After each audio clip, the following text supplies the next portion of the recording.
I swung open the massive sliding door of my grain warehouse and stood frozen, staring into a scene so absurd, so downright infuriating, I had to blink twice to make sure it wasn't some kind of twisted hallucination. My grain warehouse, my lifeline for the harvest season, was packed wall to wall with sparkling, luxury SUVs. Mercedes, BMWs, Range Rovers, and even a couple of those monstrosity G-Wagons, all neatly lined up like some high-end dealership lot, had sprouted overnight on my farm. I could still smell faint traces of motor oil and expensive air fresheners wafting through the air, mixing with the scent of dry grain dust. I staggered backward, mouth hanging open, half expecting someone to jump out and yell, "Surprise!" But no one did. Only the sun glaring off those polished windshields answered me. That was when I noticed the cherry on top. Right there, hanging from the steel rafters, was a cheap vinyl banner that read, "HOA Event Overflow Parking, Authorized Only." My own barn had been converted into a parking garage for soccer moms and weekend golf warriors without so much as a knock on my door. Now, I ain't the type to lose my temper easily, but I felt the heat rising up from my boots to my hat. I stormed toward the farmhouse to find out who had the nerve to pull a stunt like this. I didn't have to wait long. Strutting up the driveway came Karen Hensley, the president of the Willow Creek Estates HOA, flanked by two of her ever-present clipboard-carrying lackeys. She wore that sharp little smirk that only people who know they've already trespassed wear. Karen barely glanced at me before focusing back on her phone like I was a mere speed bump on her daily route. I asked her, as calmly as I could manage, why the entire HOA's worth of soccer wagons was decorating my warehouse like some luxury car expo. Without missing a beat, she said, "Oh, don't be dramatic. It's just for the weekend. We needed extra parking for the Willow Creek Spring Gala and your barn is, well, conveniently located." She said it like she was doing me a favor, like letting them use my property without permission was some kind of neighborly obligation.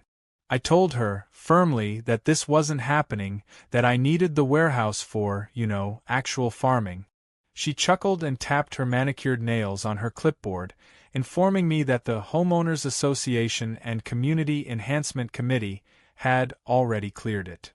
Cleared it? The audacity made me dizzy. There wasn't a single signature of mine on any agreement.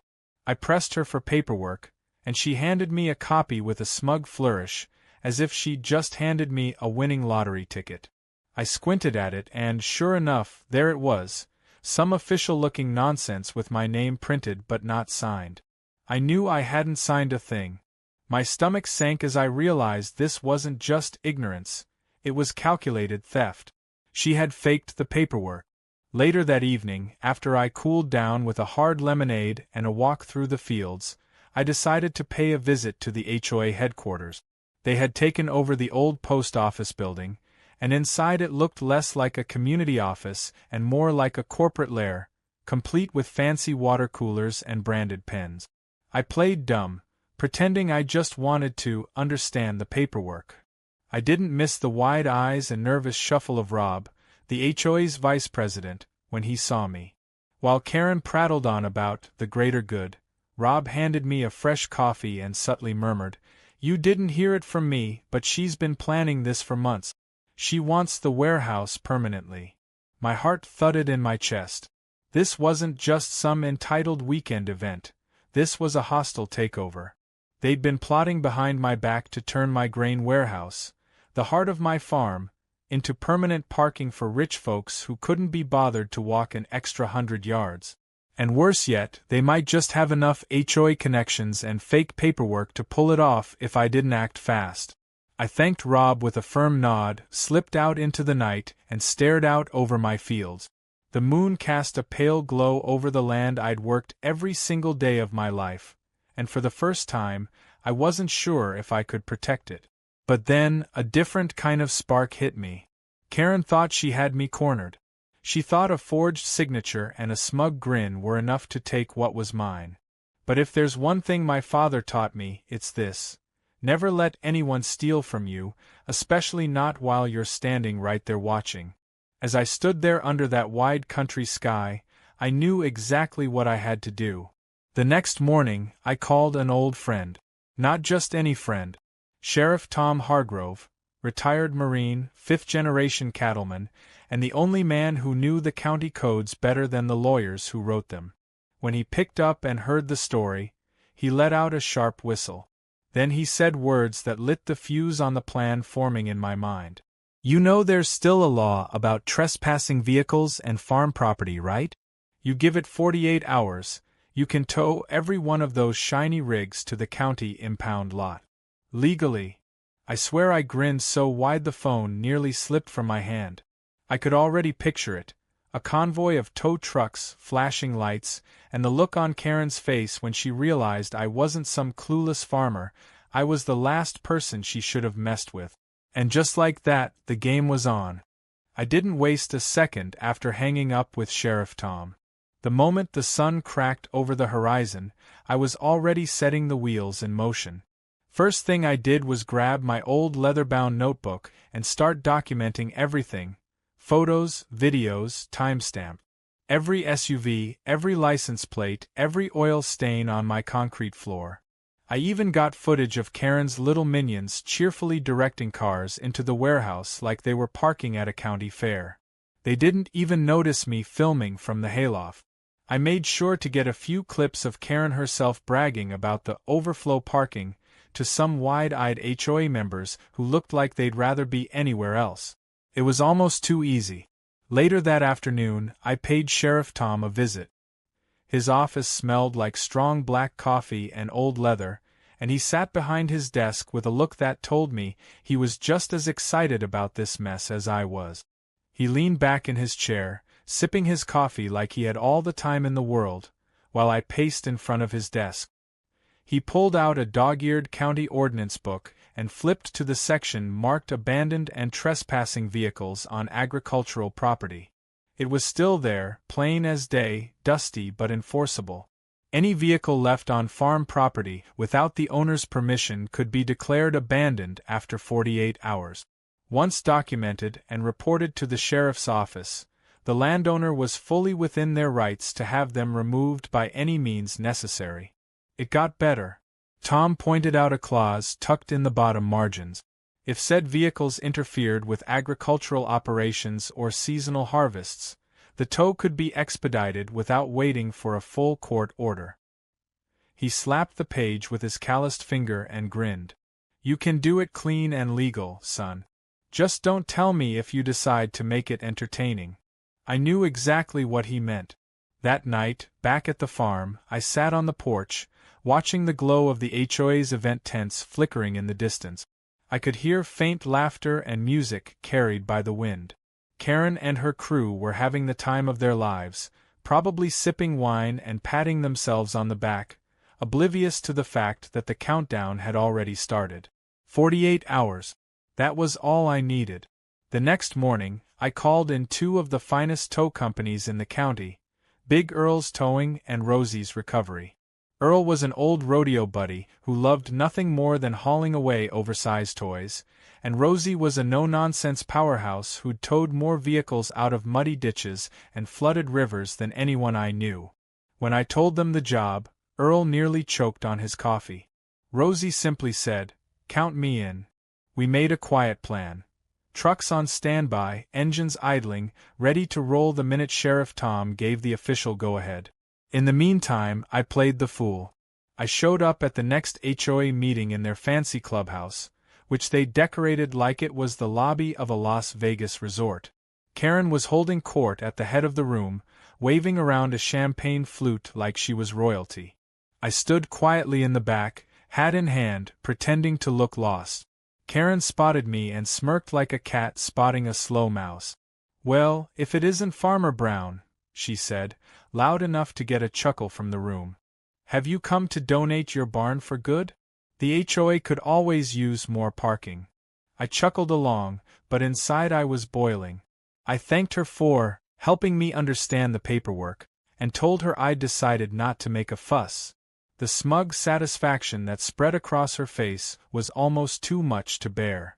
She leaned into the podium and whispered just loud enough for me to hear, "I knew you'd come around. It's for the community, after all." Leaving the clubhouse, I spotted Rob, the VP, nervously watching from the sidelines. I cornered him by the punch bowl. His hands trembled as he refilled his cup. "You need to be careful," he said. "Karen's been working the county board behind the scenes. She's got friends, and they don't care about signatures as long as they get their cut." I told him not to worry, that I had friends too, real ones. He nodded but still looked like he was about to faint. Poor guy probably realized he was caught between a woman who could ruin his job and a farmer who wasn't about to lose his land without a fight. Back at the farm, my farmhand Billy, who had been watching from the sidelines with wide eyes, offered his 2 cents. "We could always fill their gas tanks with molasses," he joked. I laughed harder than I had all week. Truthfully, part of me wanted to. But I had something better brewing. The next day, the HOA threw an even bigger event. More SUVs rolled in, tighter packed, double parked, even blocking the warehouse doors. Karen had added a cheap red carpet and floodlights to the front, making it look like some kind of bizarre farmyard film premiere. I leaned against the fence and watched as folks in pressed suits and cocktail dresses paraded past the cattle pasture like they were walking into the Ritz. Billy walked up beside me, shaking his head. "They have no idea, do they?" "Not a clue," I said. Then came the best part. That evening, as Karen gave a smug speech about community growth and neighborhood cooperation, with a glass of wine in hand, she bragged loudly about how generous I was for allowing them to use the space. I watched her from the edge of the crowd, arms crossed. Nobody noticed Sheriff Tom standing quietly nearby, scribbling notes on his little pad.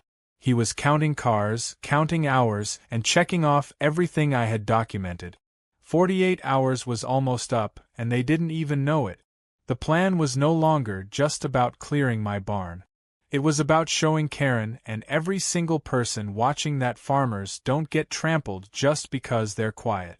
And when the sheriff gave me the nod the next morning, the real fun would begin. By sunrise on the third day, everything was set like clockwork. The tow trucks were idling quietly just past the ridge, hidden from view but close enough to storm the warehouse at a moment's notice.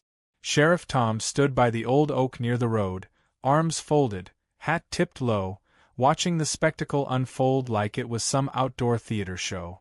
I could barely contain myself as I sipped my coffee on the porch, staring at the chaos that had become my grain warehouse. It looked like a dealership explosion. There were even more cars now, packed tighter than before. Karen must have gotten cocky overnight and invited half the state, judging by the sea of expensive paint jobs glinting under the morning sun.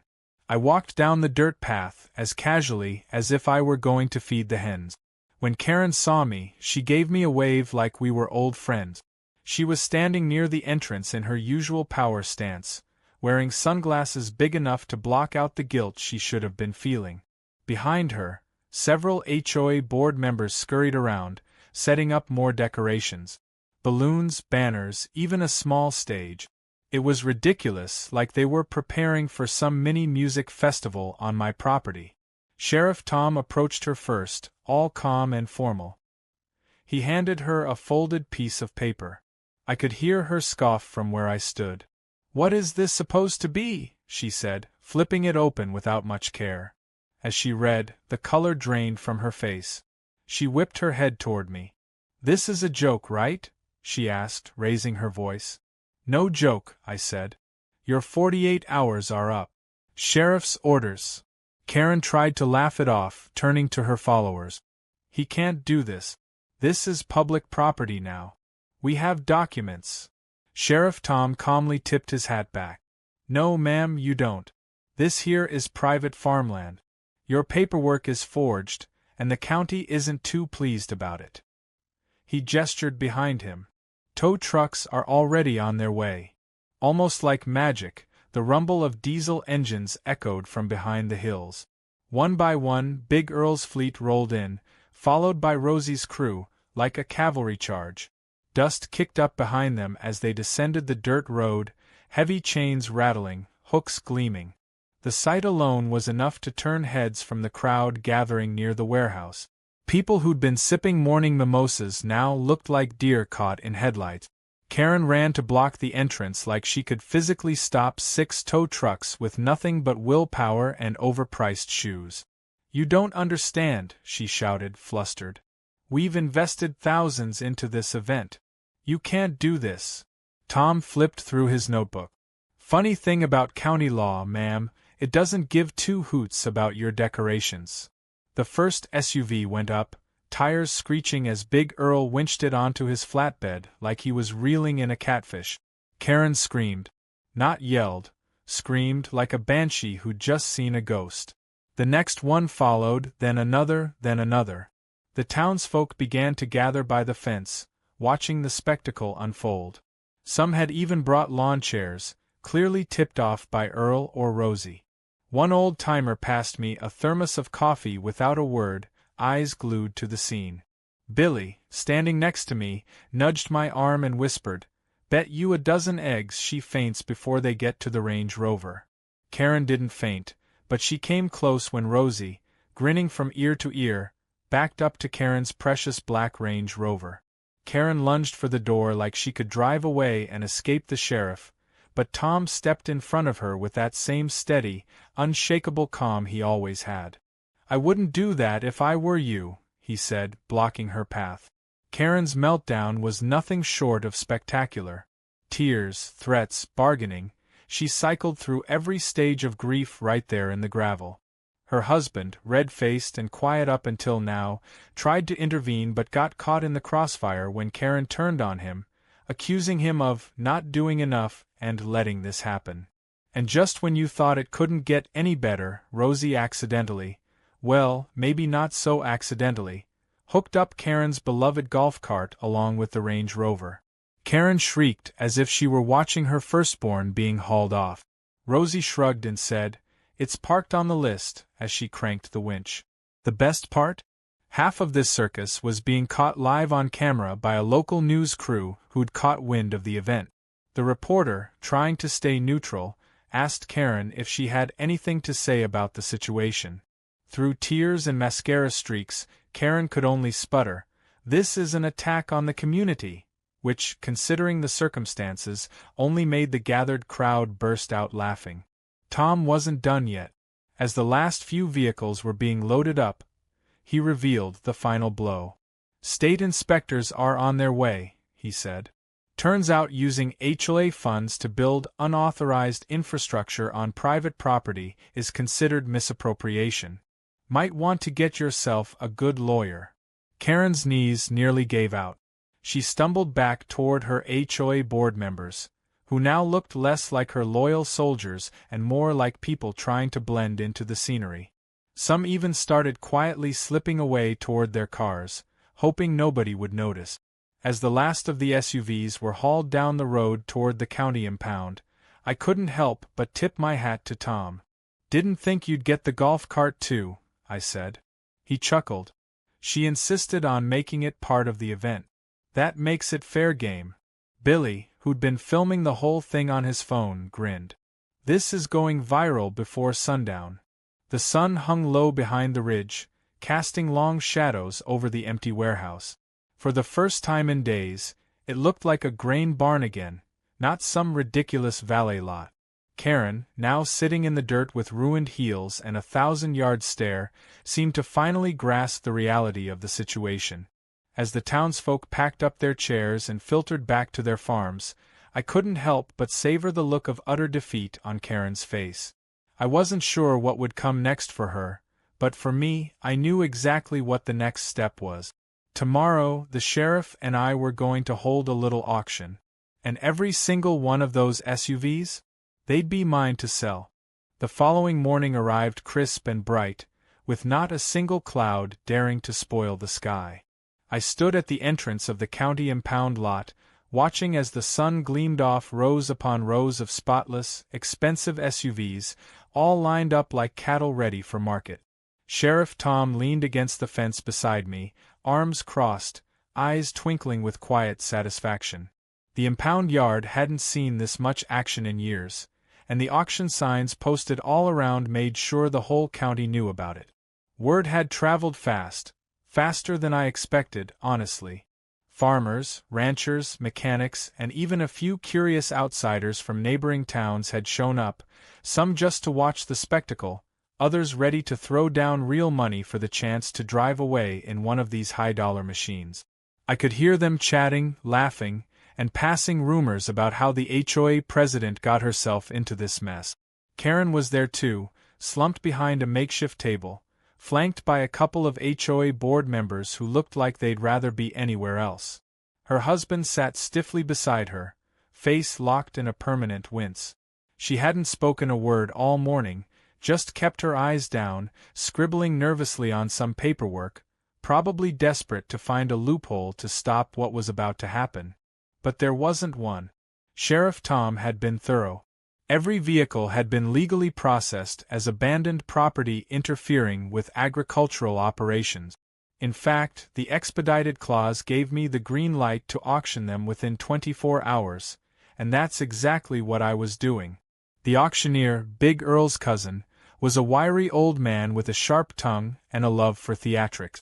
He tapped the microphone, grinned, and hollered, "Let's sell some cars." The crowd erupted in cheers, hats waving in the air.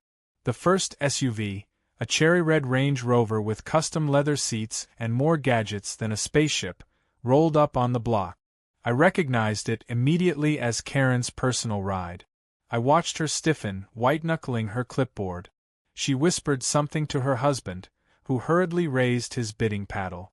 The auctioneer squinted and said, "We got 5,000 from the gentleman in the suit. Do I hear 6? Before anyone could blink, old Martha Pearson, who owned half the peach orchards on the east side of town, shot her paddle in the air. 6,000, she called, dead serious. The crowd burst into applause. Karen's husband tried to outbid her, but Martha was on a mission. She wasn't about to lose. Within minutes, Karen's precious Range Rover sold for a fraction of its worth to Martha, who gave Karen a wicked little wave as the keys were handed over. And that was just the beginning. The cars went fast, one after another, some bought by folks who just wanted a bargain, others by people who'd never buy such fancy things if not for the story attached. Every time a bid closed, the crowd roared, treating the whole thing like it was the county fair's main event. Karen tried to keep bidding, tried to save face, but every time, someone outbid her. The woman who had orchestrated the whole takeover now couldn't even win back her own golf cart. Yep, Rosie made sure to put it up early, and Billy, bless him, snatched it for $100 just so he could drive it around the farm honking like a fool. But the twist that no one, not even me, saw coming happened halfway through the auction. Sheriff Tom stepped forward, clearing his throat. The chatter quieted down as he held up a set of folders. "Before we continue, I've got a little announcement," he said. Following some calls from the state attorney's office, it seems that not only did the HOA falsify documents, but they also misappropriated funds that were supposed to be used for community projects. Those of you paying dues to the HOA? You might want to stick around after the auction. There's going to be a new vote on leadership. The gasp that swept through the crowd nearly knocked the hats off every head present. Karen's mouth fell open as if she'd forgotten how to close it. Rob, the nervous VP, took a small step away from her, eyes wide. It was clear he knew about the shady dealings but had hoped it wouldn't come to light. Karen spun on him like a viper. "You knew," she hissed. Rob just shrugged, staring at the dirt. The rest of the auction went on like a celebration.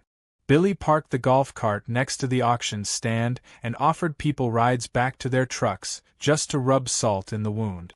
Kids played tag between the rows of now legally repossessed vehicles.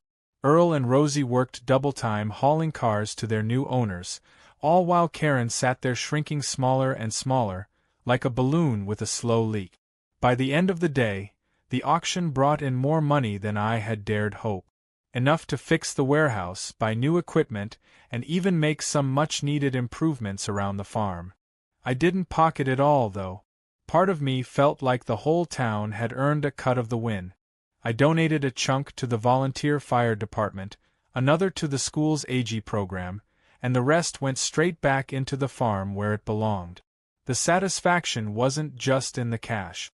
It was in knowing that Karen had tried to take something from me, and failed spectacularly. Later that week, the HOA collapsed entirely. A community meeting voted Karen and most of her board out by an overwhelming majority. Rob, trying to save face, resigned before anyone could even vote on him. Karen, facing pending fraud charges, disappeared from the neighborhood like a tumbleweed on a windy day. Rumor had it she sold her house and skipped town. Not that I cared where she went. A week after the dust settled, I stood with Billy and Sheriff Tom outside the now empty warehouse, watching as the first load of fresh grain rolled in. It felt right, like things were finally back where they were supposed to be. Billy leaned on the fence post and grinned. "You ever think about turning this place into a full-time auction house?" Sheriff Tom chuckled. "Or a parking lot, seeing as folks like using it so much." I shook my head, smiling. "Nope. This here's a farm. Always has been. Always will be." And as the trucks unloaded, the sound of grain pouring into the warehouse where it belonged, I realized it wasn't just about winning. It was about reminding folks that out here, we take care of our own, and we don't take kindly to thieves, no matter how fancy their cars are. The farm was safe, the town had seen justice served, and Karen? Well, wherever she ended up, I doubted she'd be parking on anyone's land without asking again.